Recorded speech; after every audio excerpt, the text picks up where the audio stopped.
Guys नमस्कार। उम्मीद करता हूँ कि आप स्वस्थ होंगे, मस्त होंगे। कैसे आप लोग? ठीक होंगे। आज बहुत ही खुशी का मौका है। आज 12 जनवरी यानी युवा दिवस है। आज स्वामी विवेकानंद का जन्मदिन है। जो विवेकानंद ने युवाओं को काफ़ी मोटिवेट किए, बहुत सारा प्रेरणा दिए। तो स्वामी जी को मतलब बहुत बहुत तहे दिल से उनके जन्म दिवस की हार्दिक शुभकामनाएं। स्वामी जी हम लोग के आगे बढ़ने के लिए बहुत सारा स्लोगन, बहुत सारे कोटेशन दिए हैं। जो स्वामी विवेकानंद ही बोले थे कि उठो जागो और तब तक चलते रहो जब तक लक्ष्य की प्राप्ति ना हो जाए, है ना। बहुत सारा उनका मोटिवेशन है, जो कि एक उतना ही कम उम्र में जो करके गए शायद कोई करेगा। और बहुत सारे धर्म सुधार का कार्य भी किए। तो आइए हम आपको लेकर चलते हैं वही इतिहास का पहला चैप्टर, सिंधु घाटी सभ्यता का। आज ये छठा क्लास है। 5 दिन हम लोग पढ़ चुके हैं, छठा क्लास है। देखिए इसमें हम लोग को पढ़ना है सामाजिक जीवन, यानी हड़प्पा वासियों का सामाजिक जीवन कैसा था। तो उनके सामाजिक जीवन के बारे में हम लोग पढ़ेंगे, है ना। तो कुछ प्रमाण के आधार पर उनके सामाजिक जीवन के बारे में चर्चा करेंगे कि उनका सामाजिक जीवन कैसा था, है ना। अगर आप इस चैनल पर नए हैं तो इसे प्लीज़ सब्सक्राइब कर दीजिएगा, बेल आइकन को दबा दीजिएगा और अपने दोस्तों में शेयर कर दीजिएगा, है ना। तो धन्यवाद। आइए देखते हैं सामाजिक जीवन। तो हड़प्पा सभ्यता में परंपरागत परिवार, जो भी मतलब परिवार जो चलता है, वही परंपरागत परिवार ही सामाजिक इकाई थी। वहाँ की सामाजिक इकाई क्या थे जी? परंपरागत जो परिवार था वो हड़प्पा वासियों में वो सामाजिक इकाई था। और इनका सामाजिक जीवन सुखी और सुविधायुक्त था। इनका जो सामाजिक जो जीवन था वो सामाजिक जीवन सुखी था और सुखी के साथ साथ में सुविधायुक्त था। मतलब पूरा सुविधाओं से भरा हुआ, किसी प्रकार का मतलब ऐसा नहीं था कि सुविधा नहीं था, इसीलिए लिखा है कि सुविधायुक्त था। इनका परिवार मातृसत्तात्मक होते हैं, यानी माता के आधार पर इसी को मातृसत्तात्मक बोला जाता है। पहले माँ का नाम लिखाता है तो मातृसत्तात्मक, अब पिता का नाम पहले लिया जाता है तो पितृसत्तात्मक। समझ में आया? इनके जो कह रहा है कि इनका जो परिवार होता था वो कैसा होता था जी? मातृसत्तात्मक होता था, है ना। इसके बाद देखिएगा कह रहा है कि हड़प्पा कालीन समाज की प्रमुख विशेषता, इनकी विशेषता क्या है? तो बहुत सारी विशेषता है, जिसमें पहली जो विशेषता है उस पहली विशेषता को मैं आपको बता रहा हूँ कि ये लोग सर्वाहारी होते थे। सर्वाहारी का मतलब होता है सब कुछ खाने वाले, यानी सब कुछ का मतलब सब कुछ मतलब समझ रहा है ना। सब कुछ का मतलब हुआ शाकाहारी और मांसाहारी, यानी दोनों तरीका के ये लोग भोजन करते थे। इसके बाद बता रहे हैं कि सिले हुए वस्त्र पहनते थे। ये कैसे पता चला है कि सिले हुए वस्त्र पहनते थे? क्योंकि जो खुदाई किया गया है तो उसमें जो प्रमाण मिला है उसमें सुई का प्रमाण मिला है। तो सुई का प्रमाण मिला है तो इससे यह स्पष्ट रूप से पता चल रहा है कि जो सुई मिला है यानी इसका मतलब सिला हुआ लोग वस्त्र पहनता होगा। इसके बाद देखिएगा बात करते हैं, केश विन्यास बहुत प्रचलित था, यानी इसमें पुरुष जो है बड़े बड़े बाल रखते थे, है ना।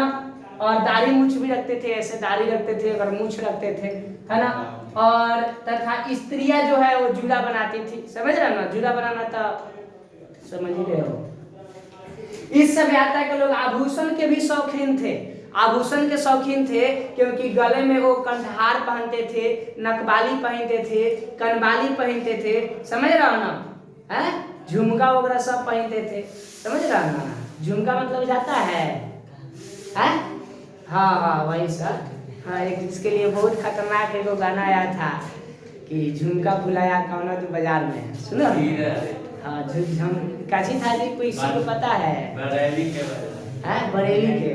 ये सब याद रहेगा, देखो ये सब याद रहेगा, लेकिन ये को कह दे जाए कि एम से सब टॉपिक याद रहे वो ना याद रहे। बरेली का बाजार तरह याद है। हाँ, बाजार में जो है ना बबुआ अंगूठा और करधनी वगैरह का लोग प्रयोग करते थे, है ना। और श्रृंगार के भी बहुत शौकीन थे, कि ना जी, श्रृंगार के क्या थे, बहुत शौकीन थे।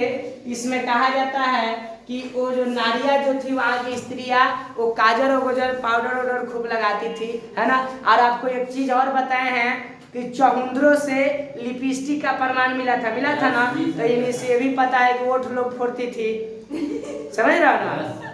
अच्छा एक बात बताइएगा, लड़की सब जो लिपस्टिक लगाती है वो क्या होता है, जल्दी देखिए एकदम लाल लाल रहता है, जल्दी गिरता नहीं है, कारण क्या है, समझ रहे हो ना।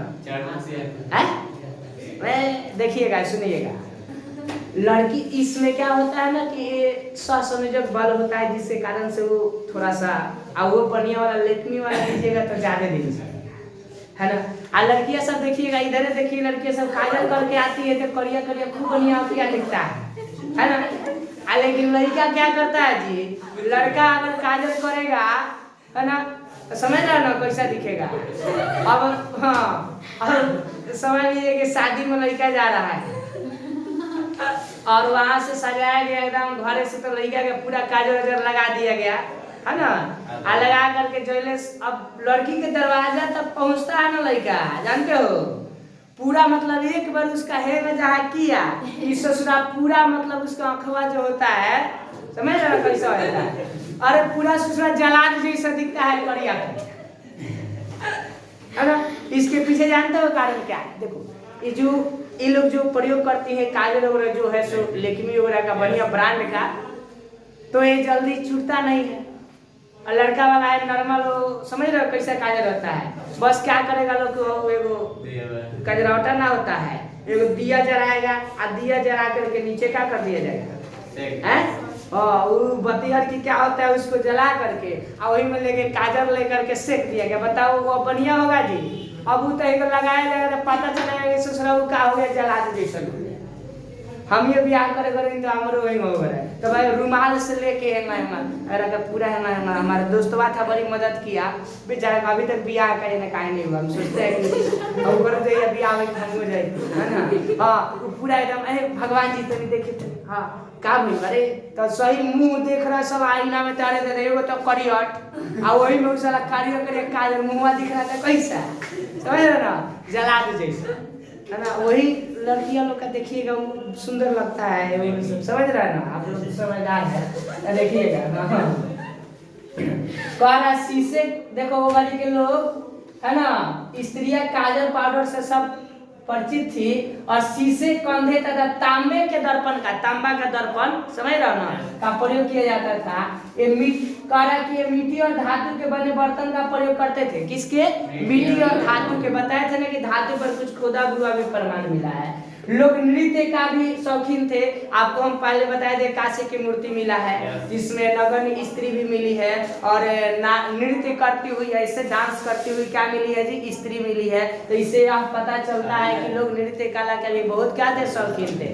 बबुआ देखा है ना, सावधानी हटेगी दुर्घटना घटेगी। ये लोग मछली पकड़ने के लिए बताए थे ना कि मछली पकड़ने का कांटा मिला है, तो मछली पकड़ने का शौकीन थे, शिकार करने के भी शौकीन थे, तीर धनुष से शिकार करते थे, क्योंकि एगो तुम्हारा मिला है सिक्का, है बाबू इधर इधर एक सिक्का मिला है, जिस सिक्का में एक हिरण को तीर से मारते हुए दिखाया गया है। इससे पता चलता है कि लोग क्या थे, शिकार के भी शौकीन थे। अब आपको हम ले करके चलते हैं धार्मिक जीवन के बारे में कि इनका धार्मिक जीवन कैसा था, समझ रहे हैं। आइए देखते हैं थोड़ा सा धार्मिक जीवन में, देखिएगा धार्मिक जीवन, हड़प्पा सभ्यता के धार्मिक स्वरूप के बारे में किसी भी प्रकार का लिखित साहित्य और स्मारक नहीं है, कोई भी लिखित सबूत नहीं मिला है, स्मारक नहीं मिला है जिस पर लिखा गया हो कि धार्मिक मतलब जीवन के बारे में कुछ हम पता कर सकते हैं। लेकिन कह रहा है कि अवशेषों के आधार पर, जो भी अवशेष मिले हैं उसके आधार पर यहाँ की धार्मिक जीवन की विशेषता का अनुमान लगाया जा सकता है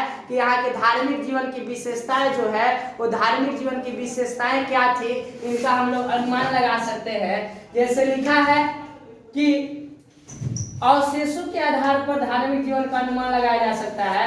यहाँ मातृ देवी की पूजा होती थी। पहले आपको हम बताया है यहाँ किसकी पूजा होती थी, मातृ देवी के, मतलब धरती माता का पूजा होता था। वही मातृ देवी के रूप में आज हम लोग काली को पूजते हैं, चंडी को पूजते हैं, गौरी को पूजते हैं, समझ रहा हो ना। यही जो पूजते हैं वही पहले मतलब मातृ देवी होती थी, है ना। पर हड़प्पावासी धरती को हड़प्पावासी धरती को उर्वरता की देवी मानकर पूजा करते थे। उर्वरता समझ रहा हो ना, उर्वरता मतलब उपजाऊ जो भी मिट्टी का, वही धरती को, क्योंकि आपको हम बताए थे कि हड़प्पा में ही एक स्त्री के गर्भ से निकलता हुआ पौधा का प्रमाण मिला है, और वो स्त्री के गर्भ से जो निकलता हुआ पौधा है वो संभवतः क्या है जी, वो संभवतः मातृ देवी को दर्शाया गया है, समझ लो। इसके बाद हम बात करते हैं, यहाँ बहुत संख्या में मिट्टी तथा पत्थर से बनी लिंग योनि के बताए थे कि यहाँ लिंग योनि का, स्त्री का, पुरुष का लिंग और स्त्री का योनि का भी प्राप्ति हुआ, जिसमें लिंग पूजा के संकेत मिलता है। जैसे आज भी खजुराहो वगैरह के मंदिर में जाइएगा तो देखिएगा वहाँ लिंग योनि बना हुआ है जहाँ पर पूजा होता है। वहीं उस समय लोग वृक्ष में पीपल का पूजा करते थे, नाग का पूजा करते थे, और इसके बाद में कुबर वाला बैल, जो कुबर निकला हो ना, इसे कुबर समझ रहे ना, पिठिया है निकला लगा तो कुबर निकलने वाला बैल का वो लोग पूजा करते थे, समझ रहे हो। इसके बाद में विशेष एक पूजनीय था काची बैलवा जो था, कुबर वाला क्या था, विशेष पूजनीय था। आज भी देखिएगा जी हम लोग के यहाँ हाउ बैलवा आ जाए जो ना कि वो का निकला रहता है जी ना, बोलते हैं वो ना वो अरे नहीं, कुछ अलग होता है, ये जाटा और क्या बोलते हैं उसको, अरे भुला रहे हैं, नहीं कुछ होता है निकला हुआ जिसको बोला जाता है कौन बैल, वो सब नहीं लाता है, पूरा लोग अनाज देता है उसको भर भर के।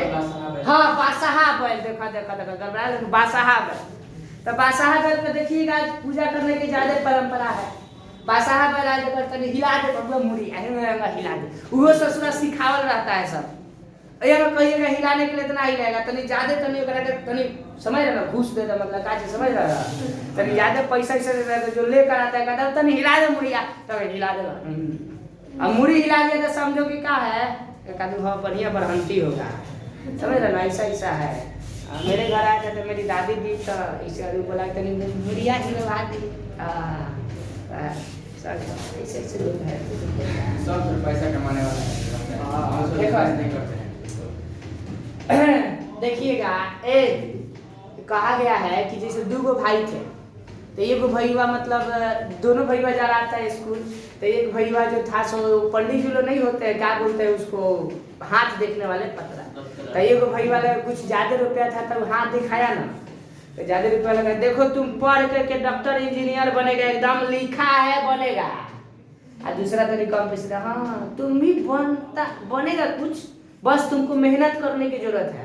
अब जब लगे बोला कि यार बनेगा ये सोचना, पढ़ाई लिखाई छोड़ कर हमारा तो लिखल बा भाग में, तकदीर में इंजीनियर बना, हाँ वो एकदम समझ गई खत्म वाला जो ना कहा था कि मेहनत करेगा तो बन जाएगा, वो सही में मेहनत किया तो बना। तो कहने का मतलब ऐसा कुछ नहीं है, कहा जाता है कि परिश्रम करने से ब्रह्मा के द्वारा लिखा गया लकीर भी मतलब चेंज हो सकता है।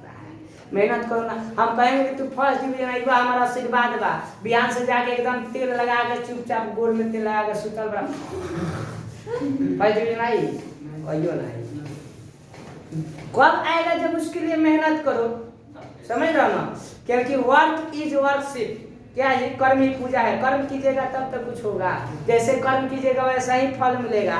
तो ये सारी बातें हैं। तो यहाँ पर देखिएगा हम कहाँ से आपको कहाँ लेकर चले गए, हाँ वहाँ पे भाई देखो एक तबीज मिला है, आजकल के जमाने में तो तबीज का इतना खतरनाक गाना निकला है कि जो गाने वाला है उसको खूब भूख भी रहा है सब, सोच लो कि ससुरा ऐसा भोजपुरी जगत में गाना निकाल रहा है सब कि मतलब कहीं गाना कोई बजा रहा है तो लाज भी लग रहा है, समझ रहे हो, साफा महका करके रख दिया है। देखिएगा वो घड़ी के लोग भी, लोग अंधविश्वास तथा भूत प्रेत में विश्वास रखते थे, समझ रहे हो ना, क्योंकि एक तबीज मिला है जिसके आधार पर पता चलता है कि लोग अंधविश्वास और भूत प्रेत में खूब विश्वास रखते थे।